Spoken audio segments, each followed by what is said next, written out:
Bonsoir à tous, il est 18h, vendredi 5 mars. Merci de nous rejoindre pour le JT sur 8 Mont-Blanc. C'est un projet dont on parle depuis des années dans l'agglomération d'Annecy. Plusieurs scénarios et tracés ont été étudiés et ils ont été présentés à la presse ce vendredi dans le cadre du futur schéma de mobilité du territoire. Y aura-t-il bientôt un tram? On en parle dans quelques secondes avec un reportage de Sébastien Germain. Une fréquentation en baisse, la multi-activité en hausse. C'est en résumé le premier bilan de ces vacances de février sans ski en Savoie-Mont-Blanc. Nous irons prendre la température à Châtel. Les échanges se poursuivront ensuite avec notre invité du jour, Armelle Solélac, experte en marketing pour les stations. Et puis c'est la fibre qui arrive en Savoie. L'inauguration d'un premier nœud de raccordement a eu lieu ce matin à Ruffieux. Cette fois-ci, l'idée de voir un tramway circuler dans Annecy ne semble plus être une utopie. Le Grand Annecy a présenté ce vendredi les grandes lignes de son futur schéma de mobilité, un plan qui fait la part belle aux modes de transport alternatifs, tels le tram ou le bus à haut niveau de service. L'agglomération annécienne souligne là sa volonté de réduire de moitié ses émissions de gaz à effet de serre d'ici 10 ans. Les précisions avec ce reportage de Sébastien Germain. La commune déléguée de Sénaux sera-t-elle un des points névralgiques du futur tramway du Grand Annecy? C'est en tout cas une des préconisations du cabinet d'études Sistra, dont les résultats ont été présentés ce vendredi après-midi par les élus du Grand Annecy. L'avenue d'Aix-les-Bains, le quartier de Champfleury au centre-ville ou encore l'avenue des Trois-Fontaines apparaissent aujourd'hui comme les solutions les plus intéressantes pour héberger les lignes des futurs tramways qui auraient comme point central la gare d'Annecy. Toujours selon Sistra, les itinéraires d'Églésin, de Pringy par l'avenue de France ou l'avenue de la Plaine seraient moins opportuns, comme le choix de faire passer le tramway par la rive ouest ou par Épagny. La possibilité de revoir un tramway circuler dans la préfecture de Haute-Savoie est donc devenue bel et bien réelle. Pour la baisse des gaz à effet de serre, nous sommes contraints aujourd'hui de faire en sorte que nos comportements changent et qu'on donne, nous élus, la capacité justement à transformer ces comportements. Donc ce qui veut dire que pour baisser ces gaz à effet de serre, on a 50% de baisse de gaz à effet de serre à obtenir en 9 ans. Pour ça, il n'y a qu'une seule façon, c'est de proposer aux grands Annéciens des mobilités de transport en commun en site propre. Plus généralement, le Grand Annecy souhaite une refonte au sens large des mobilités et des transports à l'intérieur et aux abords de l'agglomération. Et l'idée étant de pouvoir proposer aux 210 000 habitants un schéma en étoile qui permettrait de fluidifier les 590 000 déplacements quotidiens. Et les 5 branches, en fin de compte, c'est quoi? C'est partir de Sénaux pour aller à Pringy, en tramway ou en BHNS en site propre, peu importe. C'est de repartir de Pringy pour aller au centre d'Annecy, c'est d'aller au Glésin, notamment pour les actifs ou les étudiants. C'est de prendre la rive ouest, de pouvoir enfin avoir un transport en commun performant pour ne plus aller à la plage en voiture, pour faire en sorte que les riverains de la rive ouest puissent aller de manière plus facile au centre-ville d'Annecy sans prendre leur voiture. Les élus du Grand Annecy l'ont rappelé ce vendredi, rien n'est encore lancé ni signé. Les conclusions des études préopérationnelles du cabinet Sistra servent avant tout à établir une véritable ligne conductrice pour la suite. Le supplément d'âme viendra par les choix politiques, par le dialogue, par les discussions et aussi avec les objectifs que l'on doit tenir pour notre PCAET, le plan climat, air et énergie des territoires. Donc il y a tout ça qui doit être mis en scène. Ça, c'est un premier pas d'aide à la décision sur les scénarios, sur les tracés. On a des critères sélectifs et puis on va avoir les conférences des territoires, les 34 maires qui vont donner leur avis, les associations et à partir de là, on déterminera quelle sera la première branche, suivie de la deuxième, etc. Le coût total de ce schéma de mobilité est pour le moment estimé à 500 millions d'euros. Le Grand Annecy a d'ores et déjà annoncé son intention d'inscrire ce projet dans un contrat plan État-région. Le premier tramway du Grand Annecy pourrait être mis en service en 2026. C'est un nouveau camouflet pour le département de la Haute-Savoie, propriétaire de l'aéroport d'Annecy. Ce jeudi, le tribunal administratif de Grenoble a décidé d'annuler pour la seconde fois l'attribution de la concession au groupe Vinci, une réponse à la seconde requête formée par le groupe EDIS, l'un des perdants de l'appel d'offres. Une décision qui suscite l'incompréhension du président Christian Montel. Il estime dans un communiqué, je cite, que l'ordonnance du 4 mars est contradictoire avec celle du 8 décembre. Le département, je cite toujours, face à 2 décisions frappées de confusion et de contresens, va interjeter appel devant la plus haute juridiction, à savoir le Conseil d'État. Quelques infos en lien avec l'épidémie Covid pour poursuivre. Comme dans chaque département de France, 3 établissements scolaires de premier cycle représentatifs ont débuté ce vendredi des campagnes de tests salivaires afin de prévenir de la présence de la Covid-19. La semaine dernière, cela avait été déjà le cas à Seyssel. Aujourd'hui, donc, dans les collèges d'Abondance et de Borgard à Crangevrier et à l'école des Évudeux de Cluse, comme vous le voyez sur ces images, les élèves ont joué le jeu. Dans cette école, plus de 90% des parents ont donné leur aval pour réaliser ces tests. Ils auront lieu toutes les 2 semaines jusqu'à nouvel ordre. La semaine prochaine, ce sont les communes de Thonon et d'Annecy qui bénéficieront de ces expérimentations de tests salivaires. L'éducation nationale a par ailleurs prévu l'embauche de 20 médiateurs dans le département pour 3 mois. Leur rôle sera notamment de tester massivement dans les établissements. Reportage complet sur ces expérimentations à Cluse dans le JT mardi. Avec un taux d'incidence de 181 cas positifs pour 100 000 habitants, la Haute-Savoie est en dessous de la moyenne nationale qui est à 221. Un plateau stable mais élevé. 243 personnes sont toujours hospitalisées dans le département, dont 29 en réanimation. Les services de soins critiques qui restent tendus avec un taux de capacité de 90% pour l'ensemble de la région Aura. Une situation sur laquelle les autorités sont revenues ce vendredi dans un point presse. Autre chiffre avancé, celui de la vaccination. 28 500 personnes ont été vaccinées dans le département. Près de la moitié ont reçu leur 2e dose. Plusieurs opérations éphémères vont être menées au cours des prochains jours pour accélérer la cadence, alors que les variants sont très présents dans nos départements savoyards. Ce sera le cas tout le week-end à Annecy sur le Paquier. 12 lignes de vaccination sont ouvertes, sans rendez-vous, pour accueillir les plus de 50 ans avec comorbidité et les plus de 75 ans. On écoute le préfet et le directeur de l'ARS de Haute-Savoie. On va mettre en place un centre de vaccination totalement libre d'accès, c'est-à-dire que les gens viendront sans rendez-vous. Il suffira juste qu'ils soient dans la tranche de population des 50-74 ans avec comorbidité ou des 75 ans et plus, donc les publics prioritaires que nous continuons à vacciner tout d'abord. Dans 9 à 12 semaines, ils pourront se faire vacciner avec la 2e injection là où ils veulent, chez leur médecin de famille. Et par ailleurs, nous mettons en place dans 2 communes, dans les jours qui viennent, à Chamonix et à Évian, des centres éphémères qui, eux, fonctionneront sur rendez-vous pour une durée d'1 mois. Pourquoi dans ces 2 communes? Parce que comme on fait une analyse plus fine, on a remarqué que c'est dans ces 2 secteurs-là qu'il y a des taux d'incidence notablement plus élevés que la moyenne départementale. Donc on va faire une opération coup de poing sur ces 2 secteurs pendant 1 mois. Le variant britannique est présent sur notre département ainsi que sur le département de la Savoie à un peu plus de 60%. Ça signifie bien que nos 2 départements sont un petit peu plus sensibles à ce variant.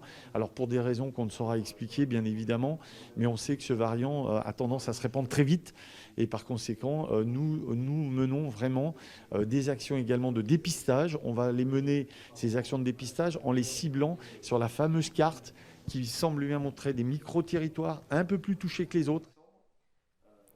Et concernant la grande opération de vaccination à Annecy ce week-end, 1000 personnes pourront être vaccinées donc de 9h à 17h sans rendez-vous, je vous le rappelle.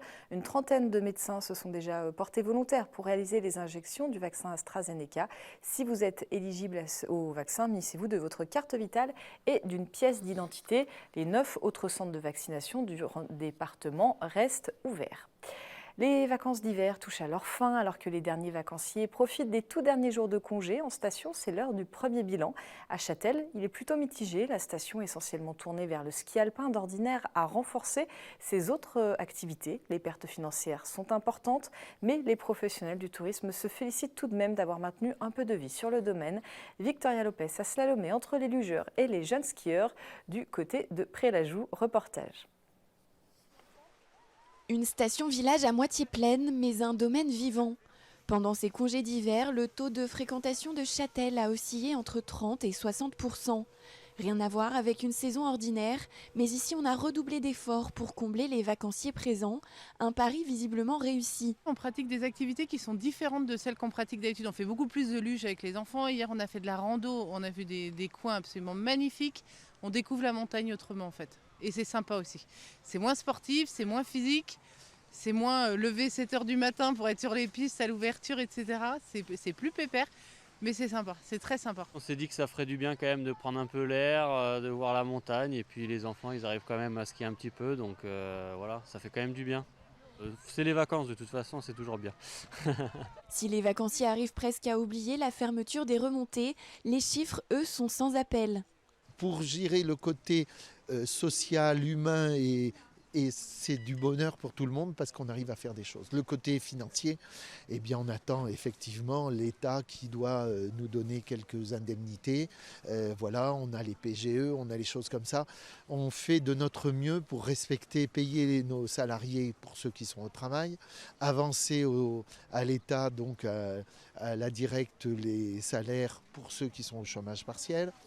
Voilà, on joue à ça, mais c'est pas durable. C'est sûr que sans l'indemnité de l'État qui va être substantielle et qui doit être votée tout à fait prochainement, si ça n'est déjà fait, on va avoir beaucoup de mal, énormément de mal, et on n'équilibre pas et de très loin. Et c'est à coup de dizaines de millions, quoi. Même les activités autres que le ski n'auront donc pas suffi à combler l'absence des remontées sur le domaine de Châtel. Le bilan, on va dire qu'il est moyen quand même. On n'a pas fait grand-chose sur le mois de janvier. Le mois de février, écoutez, on sauve un petit peu les meubles. On fait des activités nouvelles avec les gens, on voit la montagne différemment et les gens sont détendus, c'est bien. Écoutez, ça va nous amener dans le futur vers d'autres horizons où on va revoir un petit peu la carte des stations de montagne avec essayer de diversifier l'activité touristique l'hiver. Se réinventer, c'est donc bien l'enjeu des stations en cette fin de saison si particulière. Le département de la Haute-Savoie a annoncé cette semaine un plan d'aide de 10 millions d'euros pour les acteurs de la montagne. Et justement, se réinventer, on en parle avec notre invité. Mais avant, nombre de stations restent frustrées de ne pas pouvoir ouvrir leur remontée. Une déception accentuée par des conditions d'enneigement et une météo largement favorable cet hiver. Nicolas Rubin, le coprésident de l'agence Savoie-Mont-Blanc, nous en dit plus au micro de Victoria Lopez. C'est un bilan évidemment en demi-teinte. Encore une fois, le niveau de fréquentation n'est pas celui des années passées, mais ça on le savait par la fermeture des domaines skiables. Il faut aussi constater que les communes supports de stations ont fait de gros efforts pour accueillir les clients et ont su diversifier leur offre. Alors pour beaucoup, elles étaient déjà existantes, mais il a fallu encore mettre de l'énergie supplémentaire pour accueillir bien et confortablement celles et ceux qui ont choisi la destination en montagne et qui ne l'ont pas tourné le dos. Malgré une forte envie de skier, ils sont quand même venus découvrir l'ensemble des activités parallèles. Tout ce qui est autour du nordique a battu des records parce que toute cette clientèle s'est répercutée sur des disciplines et des offres qu'ils n'utilisaient pas avant. Peut-être un bon moyen aussi de découvrir ce que sont ces sports.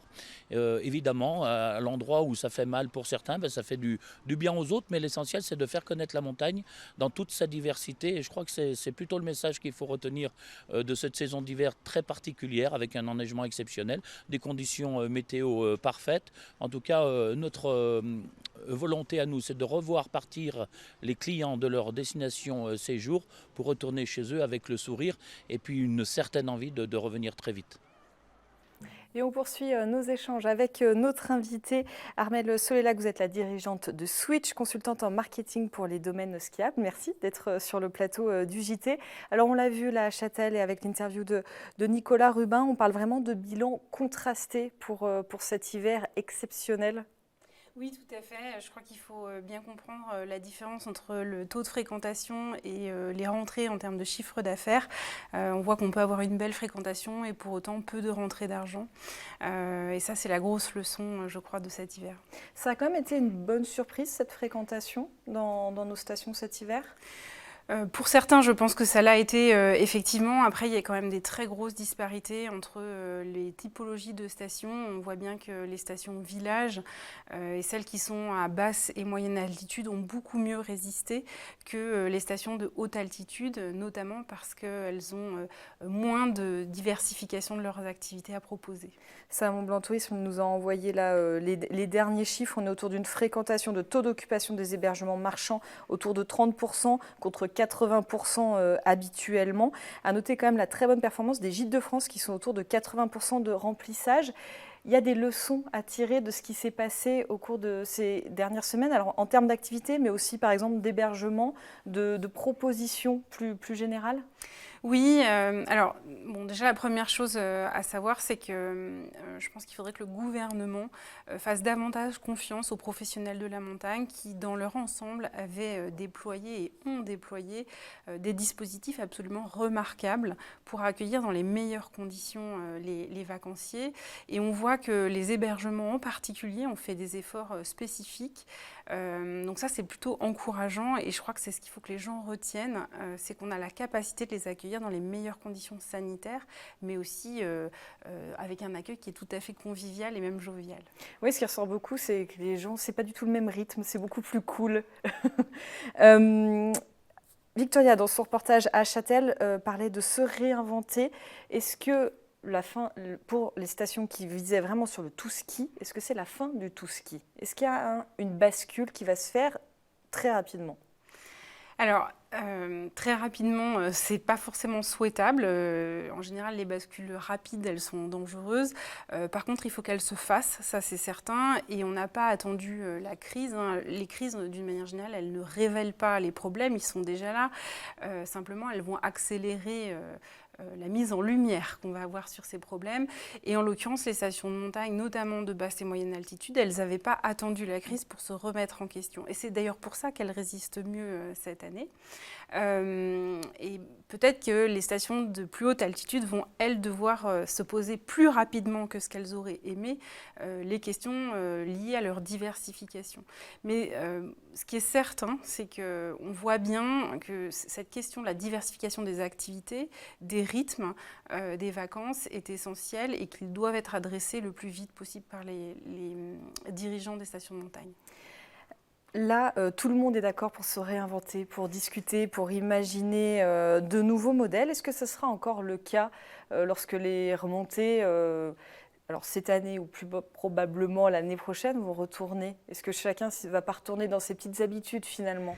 C'est toujours le risque, on ne va pas se mentir, parce que les habitudes, c'est extrêmement confortable et c'est pour ça que c'est si difficile d'ailleurs à combattre.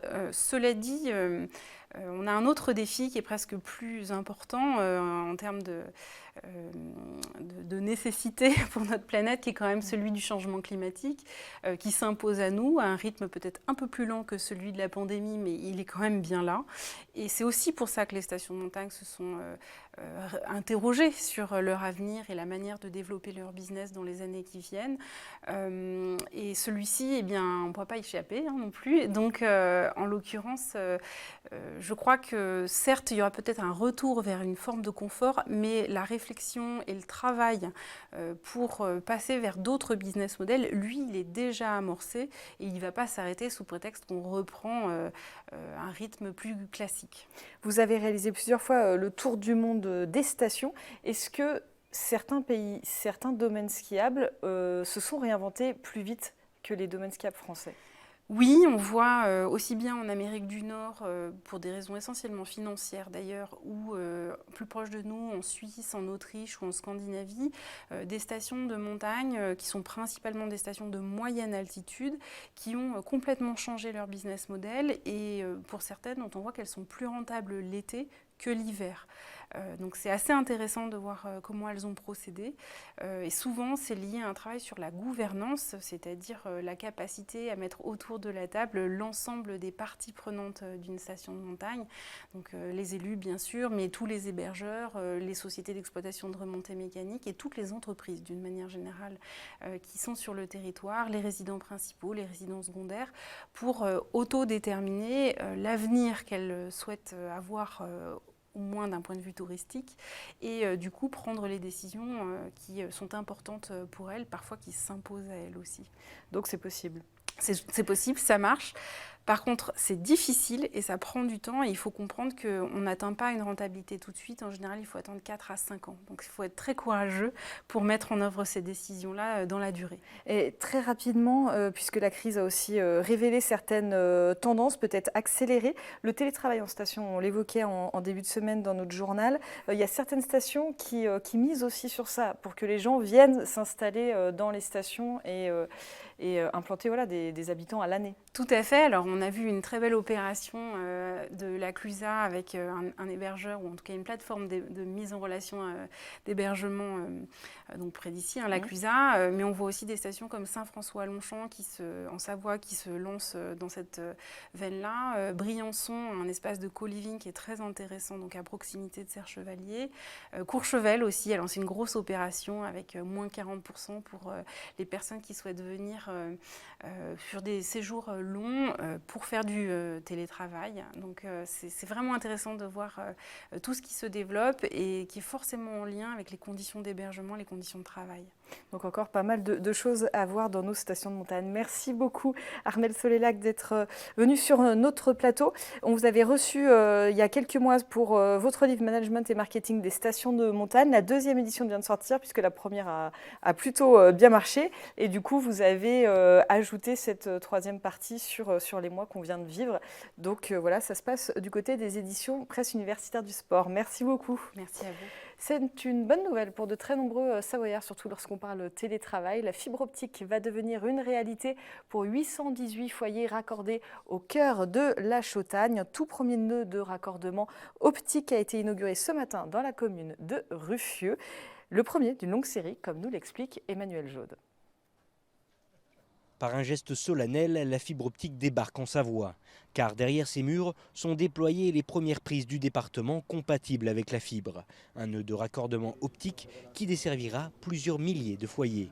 À partir de ces points, qui sont des points névralgiques du réseau, chaque Ruffierois pourra disposer d'une fibre optique dédiée jusqu'à son logement ou jusqu'à son entreprise. Nous avons des engagements vis-à-vis du département de déployer 125 000 prises sur tout le territoire savoyard à l'horizon de mi-2022 et les 255 000 prises de tout le département à mi-2024. Il s'agit donc là d'une première pierre, mais qui en appelle d'ores et déjà bien d'autres dans les prochains mois, et spécialement dans les zones rurales. Dans les petites villes, la fibre, c'est sans doute encore plus urgent que dans les grandes villes, Paris, New York, je dirais même Chambéry, qui sont déjà équipées du très haut débit, avec jusqu'à présent le câble qui est déjà une réponse de très grande qualité pour avoir du très haut débit, et demain la fibre.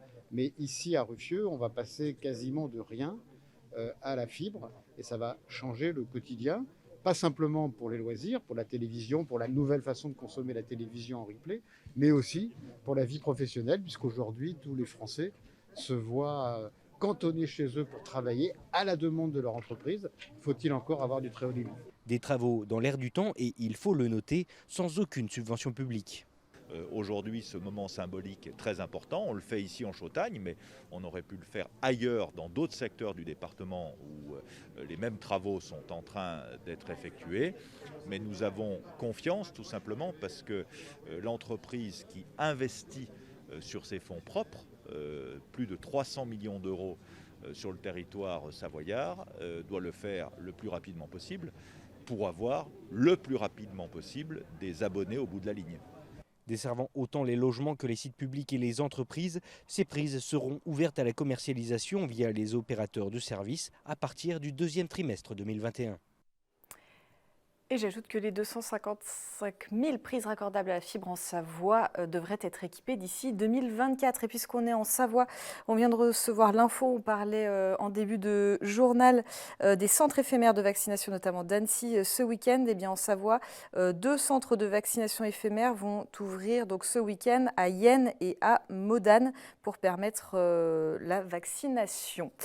Il raccroche avec 2 titres de champion du monde de slalom en 2011 et 2015, 18 podiums en Coupe du Monde, le Globe de cristal de slalom en 2009 et près de 200 départs en Coupe du Monde.